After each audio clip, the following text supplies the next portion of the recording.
कक्षा 11वीं में चैप्टर 7 में हमें पढ़ना है बदलती हुई सांस्कृतिक परंपराएं।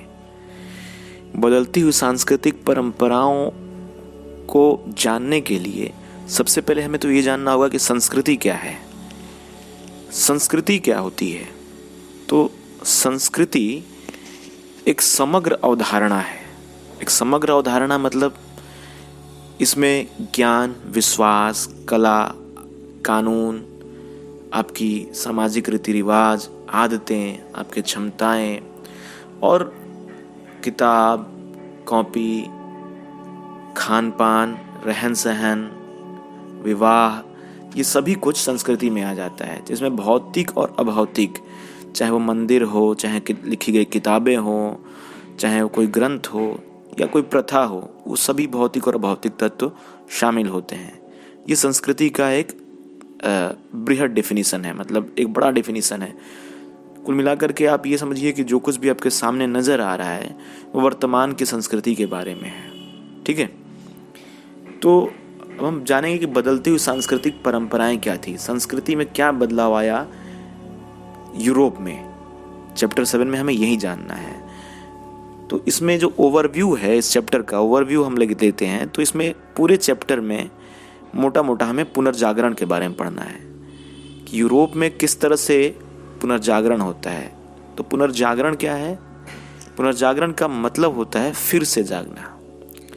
14वीं शताब्दी से लेकर 17वीं शताब्दी के बीच, अभी मैंने आपको पिछले एक वीडियो में शताब्दी के बारे में बताया था, तो 14वीं शताब्दी से लेकर 17वीं शताब्दी के बीच यूरोप में जो भी धार्मिक, साहित्यिक, औद्योगिक बदलाव हुआ, जिससे मानव की बौद्धिक चेतना का विकास हुआ और वह स्वर्ग नरक से हटकर वर्तमान जीवन के बारे में सोचने लगा, यही पुनर्जागरण कहा गया है।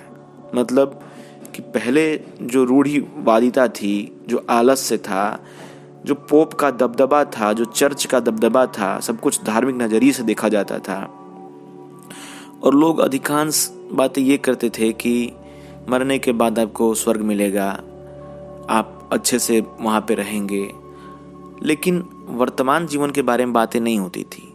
और चर्च जो भी चाहता था, जो भी करता था, वो सबसे ज़्यादा ताकतवर था। तो पुनर्जागरण के दौरान ये हुआ कि लोग अपने बारे में सोचने लगे और मनुष्य की गरिमा, मनुष्य के जीवन की गरिमा के बारे में लोग बातें करने लगे। तो ये पुनर्जागरण का कारण क्या था? पुनर्जागरण के कारण में आता है, पहला कारण था धर्म युद्ध। जब 11वीं शताब्दी से लेकर के 16वीं शताब्दी तक धर्म युद्ध चलता है। पहला धर्म क्रूसेड्स जिसको बोलते हैं, क्रूसेड्स 1095 से 1291 तक, फिर उसके बाद 1291 से 1578 तक चलता है क्रूसेड्स। इस दौरान क्या होता है कि क्रूसेड के दौरान ईसाई और इस्लाम मतावलंबी आपस में लड़ते हैं और इस युद्ध के दौरान आपस में लोगों लड़ने के अलावा लोगों में आपस में मेलजोल होता है और इस मेलजोल से लोगों को दूसरे की संस्कृति के बारे में भी पता चलता है कि दूसरे क्या सोच रहे हैं। ठीक है, पूरब के देशों के साथ संपर्क होता है। पूरब के देशों संपर्क होने की वजह से वहाँ पर लोग चूँकि पहले से ही थोड़े विकसित थे, जहाँ पर कि जैसे कि चीन से कागज़ के बारे में पता चलता है, अब मुद्रण मतलब कि प्रिंटिंग के बारे में पता चलता है चीन से। फिर नई नई भौगोलिक खोजें होने लगती हैं। अब भौगोलिक खोजें क्यों होती हैं?